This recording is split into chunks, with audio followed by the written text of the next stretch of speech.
2, 3, go! What's up, madlang people? Yun! Ang taas pa rin ang energy, ha?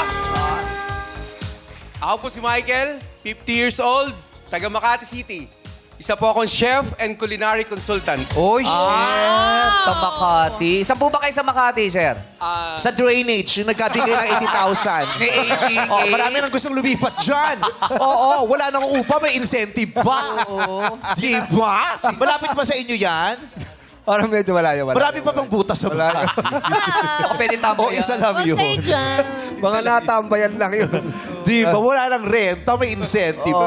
No? Malapit po ba kayo doon? Doon sa may drainage? Drainage na sikat. Malayo. Malayo. Kailan ko si Jong, malapit kayo Saan doon. ba yun yung drainage? Actually, di ko na ano yun eh. Kung saang lugar. Sa ano yun eh? Parang sa business, Business center, area. Sa O, business malayo. area. Oh, hindi malayo sa amin. Kailan Jong, malapit kayo? Hindi. Sa evangelista yata. Si Jong.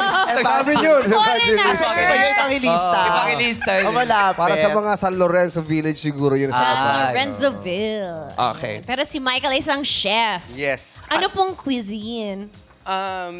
Actually, nag-start po ako sa specialty ko is Cantonese. Then natuto na po ako. Cantonese? Yeah. Kanto Pansit food, kan- street food.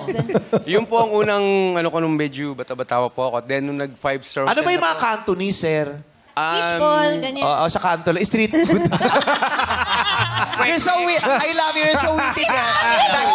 Re-reserve kita ng piano, no? Yes. Alam mo naman, gusto Bigyan ko mo pag yan, nakaka-joke bigyan mo ka yan. sa akin eh. Pagtabi Bigyan mo mo nga yan. yan, Chiki. Pag maganda ang joke mo, may incentive ka sa akin. May reserve. Free delivery. Isang Free buo. delivery to. Free Ay, free delivery. delivery. Oh, Yes. may isa ka sa...